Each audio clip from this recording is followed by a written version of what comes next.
all about light, the light of the Holy Spirit, the light of communication. We're going to be really looking at the light in more depth than perhaps we have at any other point in our reading. The section happens to be entitled The Light of Communication. And so when we say a light of communication, what are we referring to? Think of it as a cluster of ideas that includes hearing the voice of the Holy Spirit. It includes understanding and clarity. It includes the insights of the soul and spiritual illumination. It includes spiritual vision. And we will frame it in terms in this session as spiritual communication. Spirit communicates not in the dark, but in the light. And so this is a really very inspiring section, and I'm so glad that we're able to share it together. Hello and welcome to Miracles on High Plains. My name is Jonica, and Julie is our reader for this session. The journey that we undertake together is the exchange of dark for light, of ignorance for understanding. Nothing you understand is fearful. It is only in darkness and in ignorance that you perceive the frightening and shrink away from it to further darkness. And yet it is only the hidden that can terrify, not for what it is, but for its hiddenness. The obscure is frightening because you do not understand its meaning. If you did, it would be clear and you would no longer be in the dark. Nothing has hidden value, for what is hidden cannot be shared, and so its value is unknown. The hidden is kept apart, but value always lies in joint appreciation. What is concealed cannot be loved, and so it must be feared. And so, as always, the Holy Spirit is concerned with the holy mind, with our holy mind. And so she is obviously wanting to exchange ignorance for understanding. And oddly enough, there are many habits of the ego which would be opposed to exchanging ignorance for understanding. The ego clings on to its positions, even though they may be irrational or fearful. It still holds on to them as if it wants to possess them. It talks here about shrinking away from the light into further darkness. This will come up a few times because this is the habit of the ego. When confronted with the truth, it will defend the lie and shrink away from the truth. It's a pattern of the mind. You can be sure the ego will do that. And when it does that, it leads deeper into fear. Only the hidden can terrify. And so we're talking about those layers of the mind in which we are unwilling to have exposed to the light, that we would prefer to keep private and secret, the things that we fear to look at. And so this is a deep dive into the mind, particularly into the depths of those things which would serve as obstacles and be in our way of moving forward in spirit. Notice this one statement, which is really a foundational idea. The obscure, those things which are not understood, is frightening because you do not understand its meaning. And this is a tendency amongst all human beings to, if you don't understand something, to have a suspicious attitude of what that might hold, to be afraid of it. And my favorite, one of the early lessons is number 13, where it says, it is essential that you learn to recognize the meaningless and to accept that which is meaningless without fear. Otherwise, those things which you do not understand and do not have meaning for you will continue to cause fright in your mind until you learn to recognize that is meaningless. And if it's meaningless, I accept that there is nothing that I need to fear. This is the foundation of mind training. We are talking about workbook lesson 13 after all. So we're talking very, very early on foundational ideas.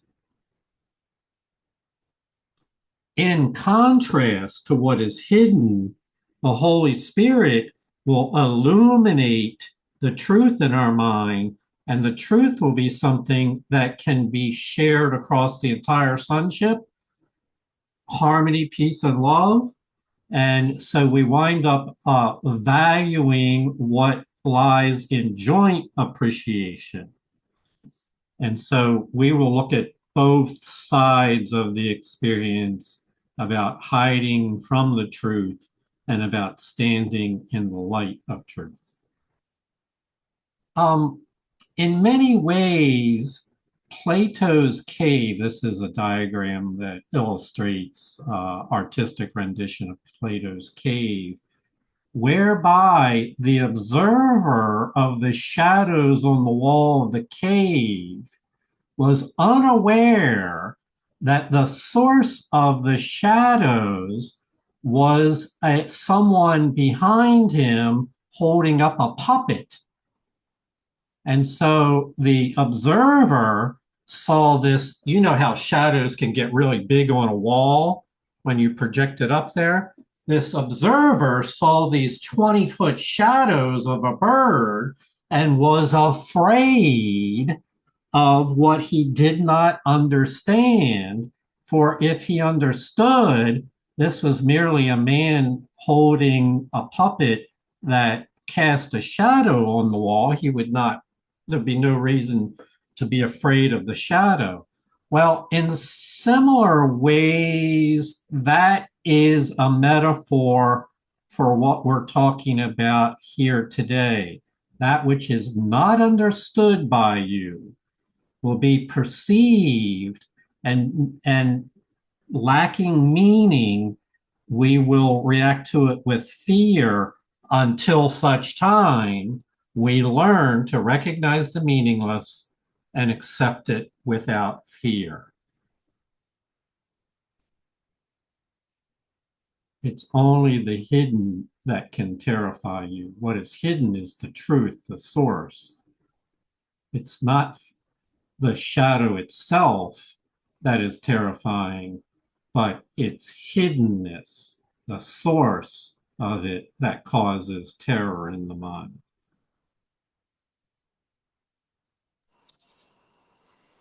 The quiet light in which the Holy Spirit dwells within you is merely perfect openness, in which nothing is hidden, and therefore nothing is fearful. Attack will always yield to love if it is brought to love, not hidden from it. There is no darkness that the light of love will not dispel, unless it is concealed from love's beneficence. What is kept apart from love cannot share its healing power, because it has been separated off and kept in darkness. The sentinels of darkness watch over it carefully, and you who made these guardians of illusion out of nothing are now afraid of them. So there's going to be two major processes that we examine here. One will be from the ego, one from the Holy Spirit. The ego's process is to keep things hidden in the dark, and it refers to the sentinels of darkness, which you can understand to represent those patterns of your mind that cause you to defend those things that cause you to suffer. It's beliefs. They might be beliefs about a person, judgments about a person. They might be beliefs about the world. They might be beliefs about yourself.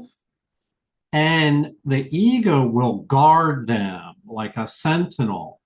It'll watch over them carefully as guardians of illusions. So that habit is one that you can be certain the ego will engage in. It does not want to expose its secrets. Whereas the Holy Spirit operates from an entirely different methodology. The Holy Spirit operates within the quiet light that is in you. It's perfectly open. There's no reason to have any secrets whatsoever. Nothing is hidden.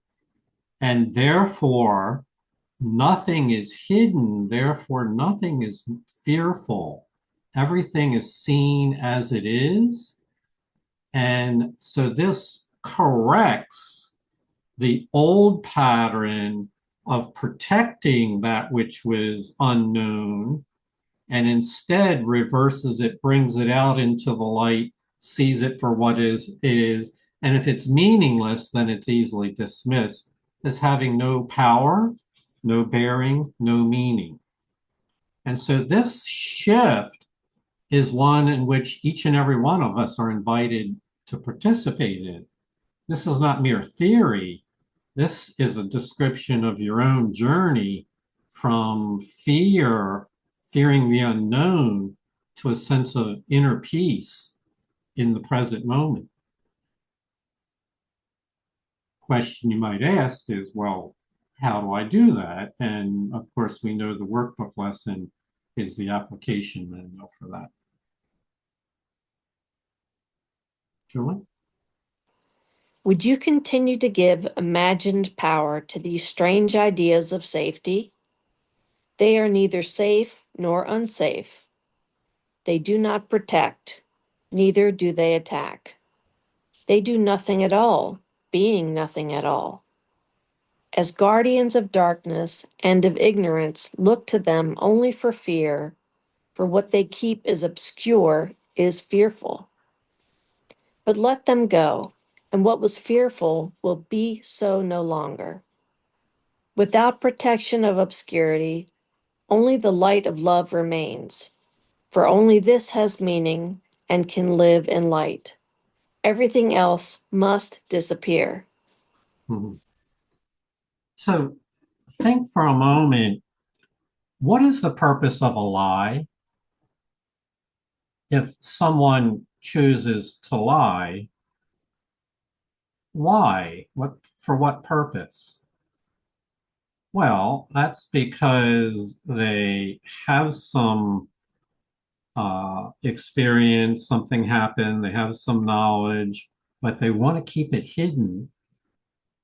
And instead, they fabricate something that they hope they will intentionally mislead others, dishonesty, so that that which is hidden can remain hidden. And so that would be a simple example of continuing to give imagined power to this strange idea of safety. The person who lies assumes wrongly that they would be better off by lying than they would be telling the truth. These strange ideas of safety. And as you might know, once you start down the path of a lie, you have to add on. If another person questions what you, the lie that you told, then you have to build additional lies on top of it. And you start to erect a whole structure that is not safe. And then the fear of being exposed, the other person might find out the truth, uh, creates an anxiety. Um, and so these is what the ego does. It's a guardian of darkness and of ignorance that involves, engages in fear as its essence, um, and is trapped in a false outlook that believes they're better off if they continue down the path of a lie. um, what the course we know from the course that of course that would be making illusions real, and so we would be invited to admit the truth and say, I made a mistake. I did something that I realize now has consequences, and I regret that I did that. To admit to the truth. And without protection, those things which were previously hidden in obscurity are now brought out into the light. And this gives an opportunity for the other person to understand and practice forgiveness. I've had this experience happen before where I admitted to a choice that I wasn't proud of, and the other person immediately forgave me, and we actually became closer as a result of the encounter, rather than me building up a big lie, and which would separate us even further. So, what the Holy Spirit would be in favor is dissipating all those obscure illusions, and letting them disappear into nothingness, for there is no beneficial results from keeping things hidden and obscure.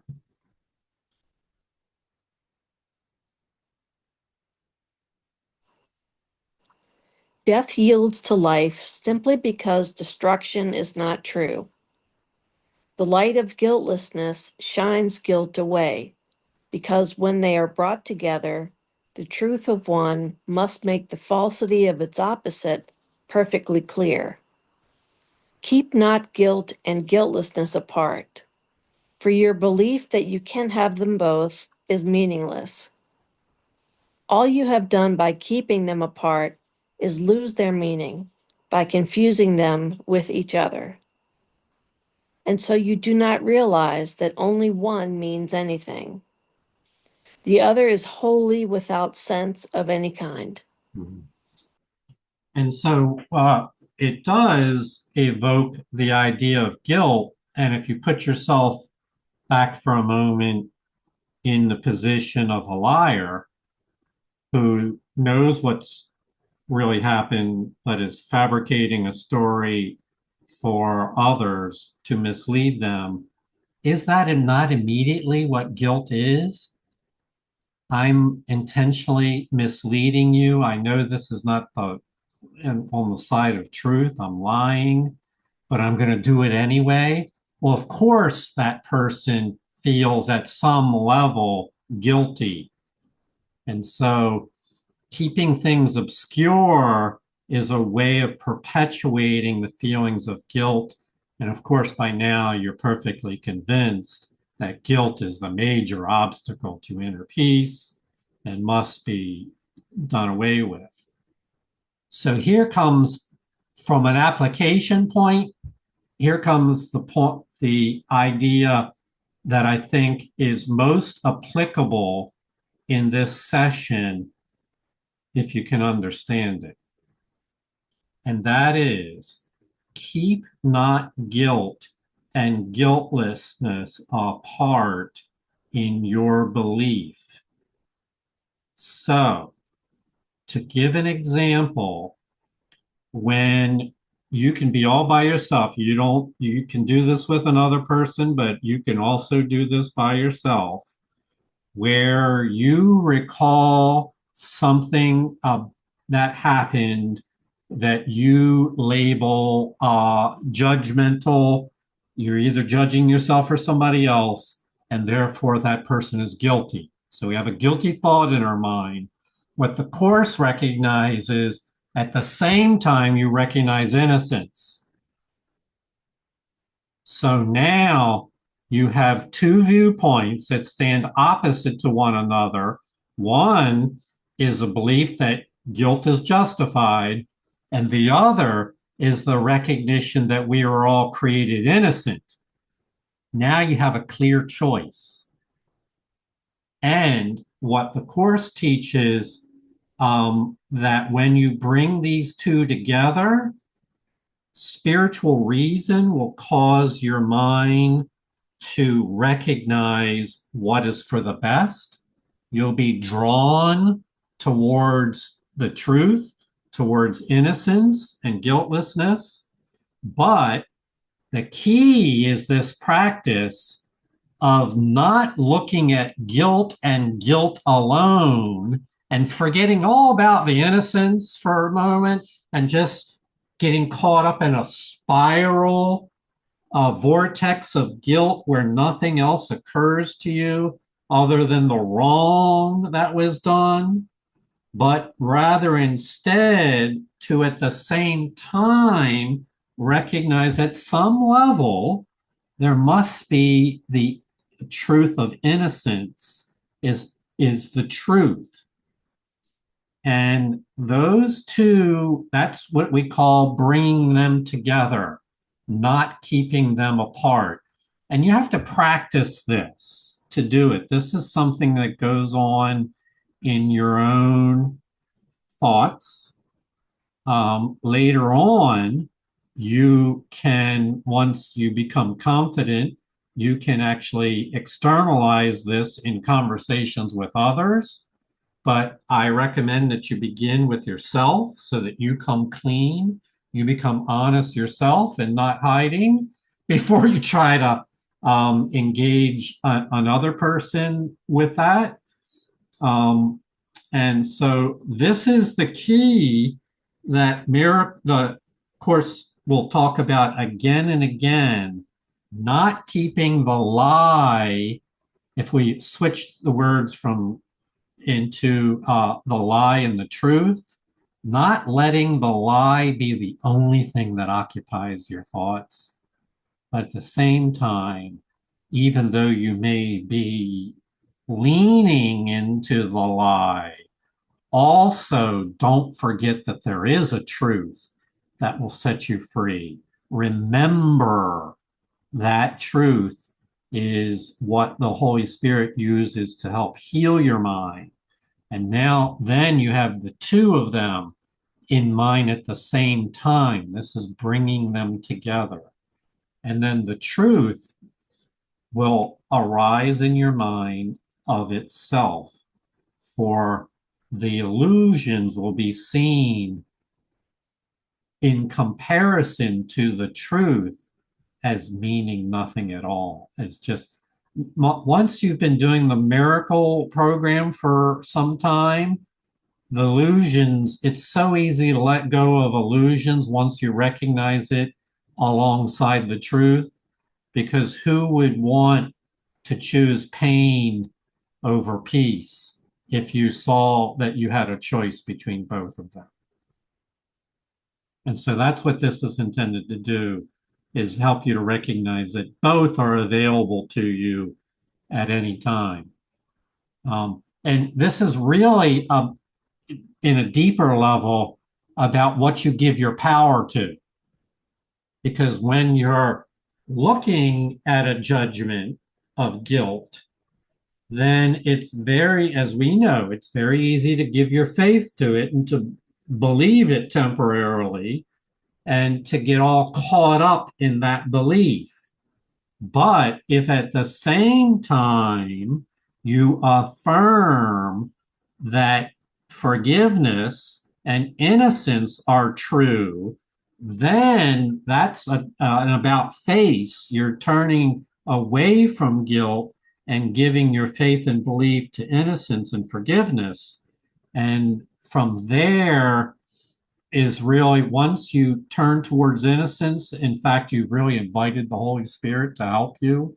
It's like a prayer almost, without you realizing it, that you're turning towards the truth. And the Holy Spirit will then assist you if you're willing to change your mind.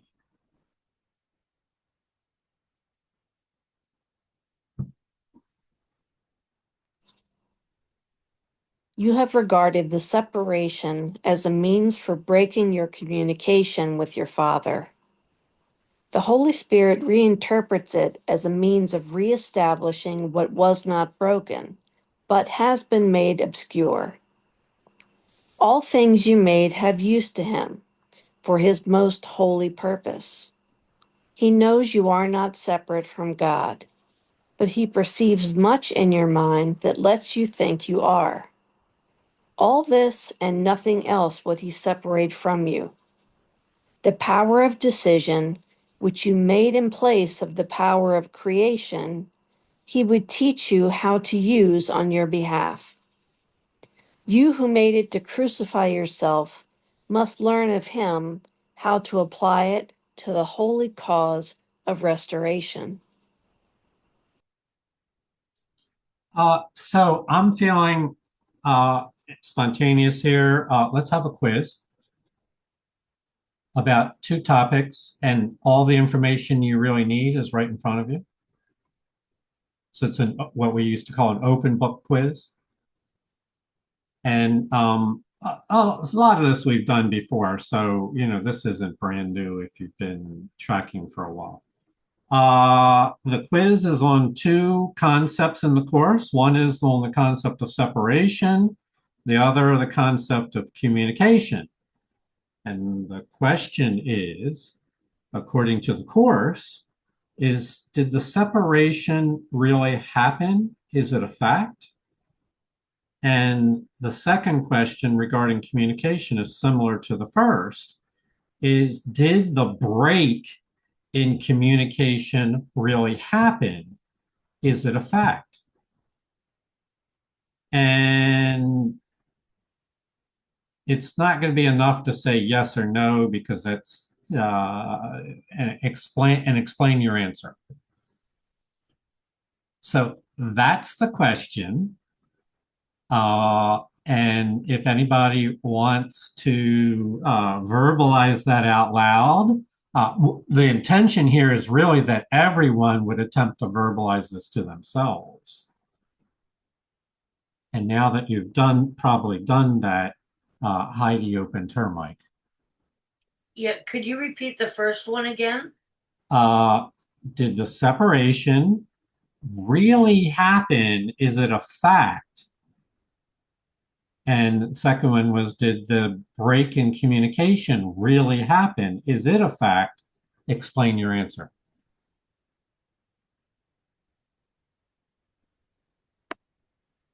No, it's not a fact. It's a silly little idea, and we can never be separated from the mind of God. Okay, that explains the first part, separation. What about communication? What's the question about communication? Did the break in communication with your creator, is that a fact? No, that's also a fiction. There's never a break in the communication. There's only a break in the listening apparatus. So the communication channels are still in place, but there's a not paying attention. Correct. Ad-libbing here. Yes, it says that it was not broken, but it has been made obscure by not listening. The same thing is true of the separation. it says, notice it says, you have regarded the separation. This is a mistaken notion. As David said, it's a false belief. You have regarded the separation as a means for breaking the communication with your Father, but that's not true. The Holy Spirit regards the separation as a means for reestablishing what was not broken, but has been made obscure. So, what we're saying is that our ignorance of the truth is not at all due to any impairment of our relationship or our status before the Creator within His plan. What does exist, however, is a failure to listen. It'd be like the phone is ringing, but you're not picking it up. The device still works. There's still, Spirit is still calling, but it's up to you to be willing to take the call. Go ahead, Heidi.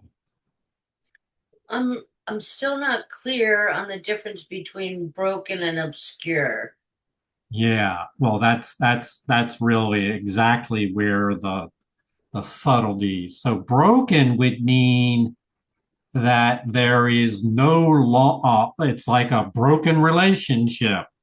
It's a broken contract, a broken agreement that is severed there, whereas obscured means everything is still in place, but there's what we call it a inorganic impairment. Sorry to use fancy words. You might be trying to communicate to another person, but they refuse to listen. That's the obscured. It's an unwillingness to turn honestly and openly towards Spirit and listen. That's what we mean by obscured, versus there's not even a relationship anymore. Got it. So being obscure means I'm not willing to listen. Being broken is I don't have the ability to listen. Yes. Okay, perfect. Another way of saying that would be if we introduce the ego, Heidi, is it says we're choosing to listen to the ego and not the Holy Spirit. Thank you. Yeah. So one more essential thing that is on this page, and that is this power of decision. Where did that come from?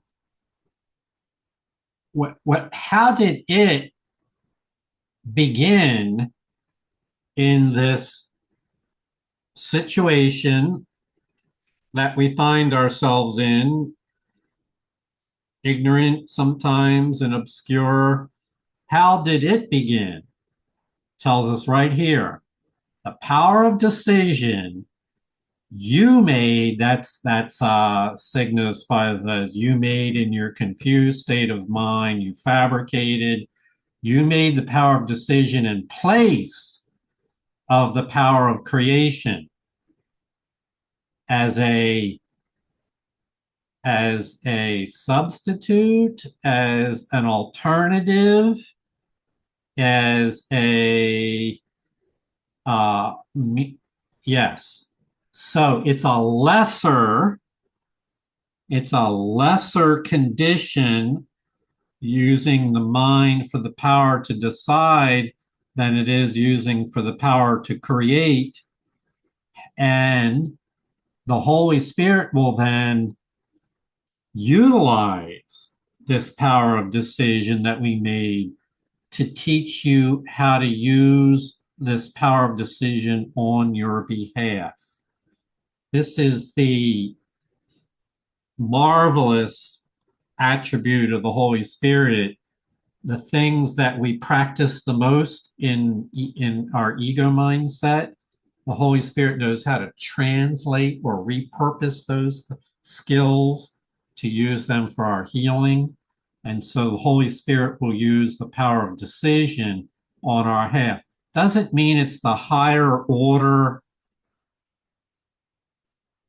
behavior, but it does mean that it can temporarily be used to heal the mind.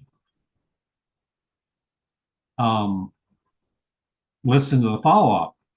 You who made the power of decision to crucify yourself must learn of the Holy Spirit how to apply it to the holy cause of resurrection. So what do you mean crucify yourself? Self-destructive behaviors, lying, hiding the truth, fabricating an image of yourself which is unlovable, or not in a loving light. All those things are ways in which we harm ourselves. So what it implies here is that we have used the power of decision improperly to harm ourselves, but the Holy Spirit will teach us how to apply it, repurpose it for the holy cause of healing, to be able to use it on your behalf. This is fundamental. And by the way, she will do this with any number of other strange habits that we have acquired here. She will find ways to repurpose them in a way that can be used for good.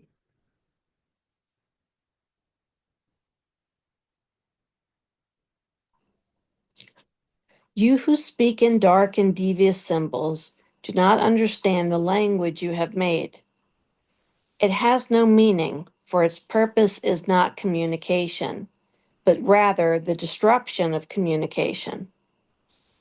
If the purpose of language is communication, how could this tongue mean anything? Yet even this strange and twisted effort to communicate through not communicating holds enough of love to make it meaningful if its interpreter is not its maker. You who made it are but expressing conflict from which the Holy Spirit would release you. Leave what you would communicate to Him. He will interpret it to you with perfect clarity, for He knows with whom you are in perfect communication. Mm-hmm. So it will indicate elsewhere that there are two languages. There's the language as used by the ego, language as used by the Holy Spirit. And let's face it, none of us knew as we were growing up that we were using language on behalf of the ego. It's not like we knew, somebody explained to us early on that we were using these things to harm ourselves, to be dishonest with ourselves, to avoid the light and love that was part of our nature, our being. We didn't know that, but we did wind up using that language. It's a language that results in nothing that will last, meaning that the ego's language all amounts to nonsense, to trying to make illusions real. Its purpose is not to connect to other people, but rather to identify ourselves as separate entities. And so it's a disruption of relationships. It's a disruption of communication. So that's how the ego uses it.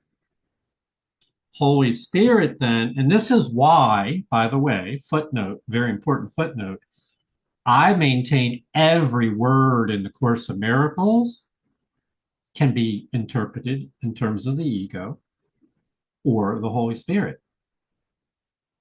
Now, maybe you got to give me a little freedom here. Maybe or articles like are not, might not be in there. I haven't figured out how that's used yet. But certainly the word love is interpreted by the Holy Spirit to mean one thing, interpreted by the ego to mean something entirely else. And even the concept of yourself is interpreted by the Holy Spirit to mean something truly beautiful, and interpreted by the ego to mean something very detrimental. So every word can be seen either way. And so what is the point I'm trying to make here is that we need some help interpreting even language in a way that helps us see the light, that it reinforces forgiveness and healing and peace. And so the Holy Spirit is the interpreter of our language, but she is not the maker of our language. We have made the language to express separation and conflict, and the Holy Spirit would now repurpose that language to release us from guilt and conflict. And so this circles back to the workbook lesson. Oh, maybe it's number 71. Where would you have me go? What would you have me do? What would you have me say, and to whom? And then I found in lesson 274, it expands a little bit. What would you have me think? And maybe it says, what would you have me feel? You get the idea. Be with my mind. Leave what you would communicate to the Holy Spirit, who will interpret messages of truth and forgiveness and peace with clarity for you. For the Holy Spirit has the big picture in mind to help us truly relate from one soul to another. Heidi? So, would the Cliff Notes of A Course of Miracles or the whole solution of this just be to love our ego to death? Since everything we do is based on fear through our ego, if we just loved it, is it going to die?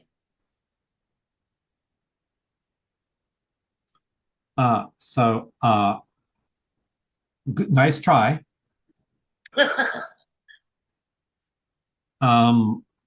But the Course says there is nothing to love about the ego. And it's not a true entity, Heidi. It's just like if little kids come to your door on Halloween dressed as ghosts and goblins, they're not really ghosts and goblins. It's a mask. It's that hides their true identity. The ego, similarly, is a mask. And so what the Course would recommend we do is recognize it as meaningless and dismiss it as having no value whatsoever.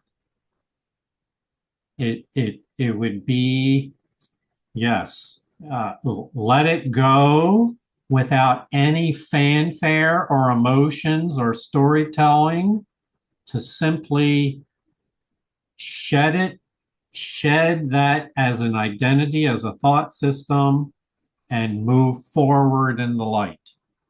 Perfect. So we can never bring our ego to the light. We have to dismiss it. Correct. Perfect. Thank you. I do want to mention a footnote that's kind of outside of the Course of Miracles, really, but there are teaching systems in the world that will teach you to love your ego and to compromise with your ego and make friends with it and blah, blah, blah, blah. everything that I read in the Course of Miracles tells me that is not this path. How can you make friends with something that's not, that never has any truth to it?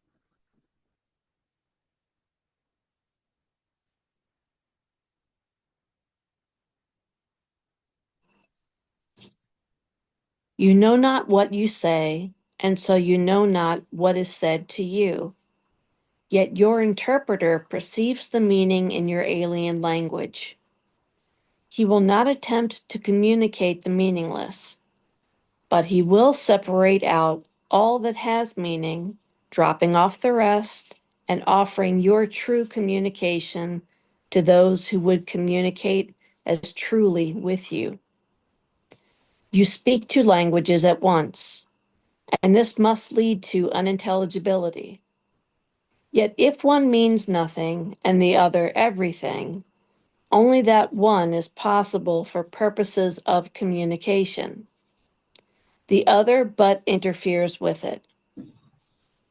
So I want to share my own experience here that might make this more tangible. The Course says, it says right here, we speak two languages, and one means nothing, the other means everything.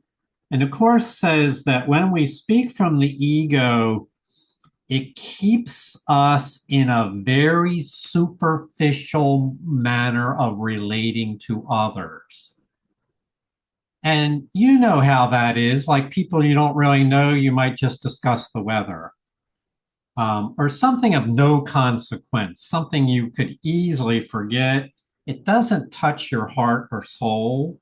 It's superficial. And so it doesn't mean anything.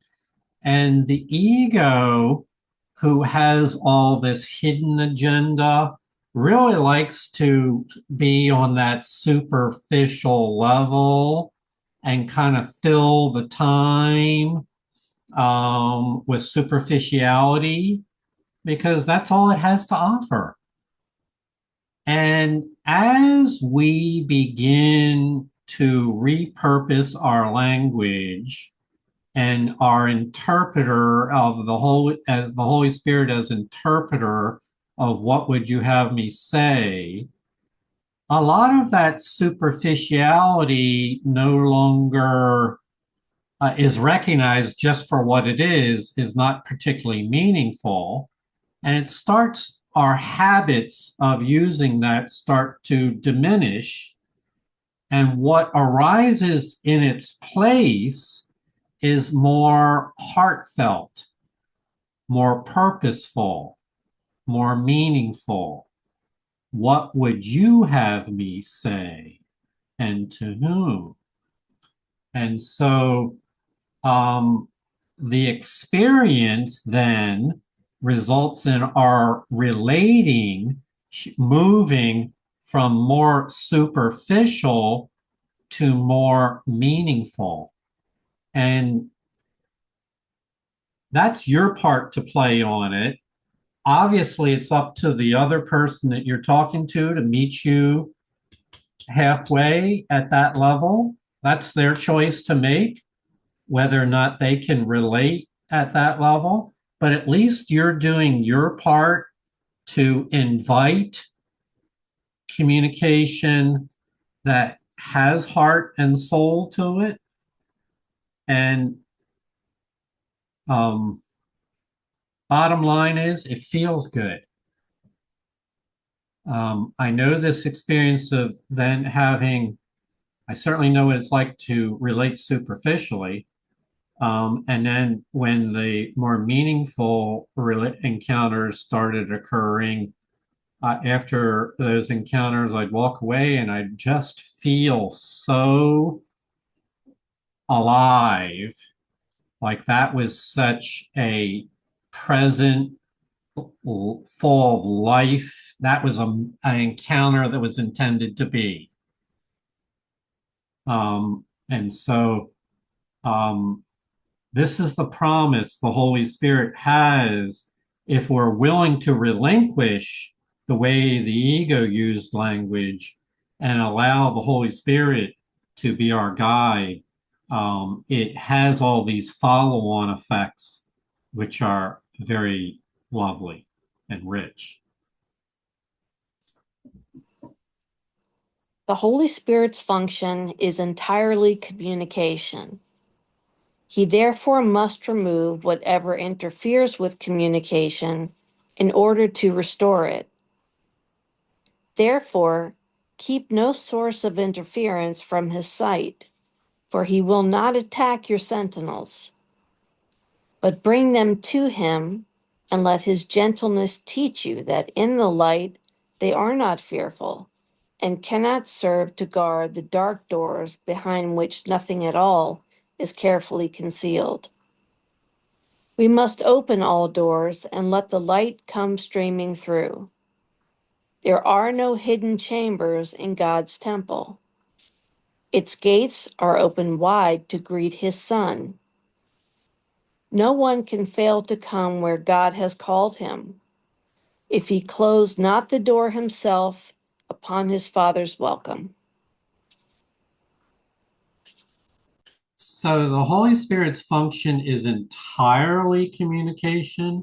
Therefore, have faith that the Holy Spirit is more than capable of guiding and interpreting this shift in how we use language if we are willing to be guided in each encounter.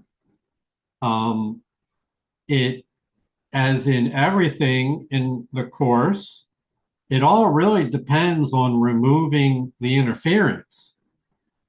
As we said earlier in our quiz, there was never a break in communication, but there was things that obscured or interfered with the communication.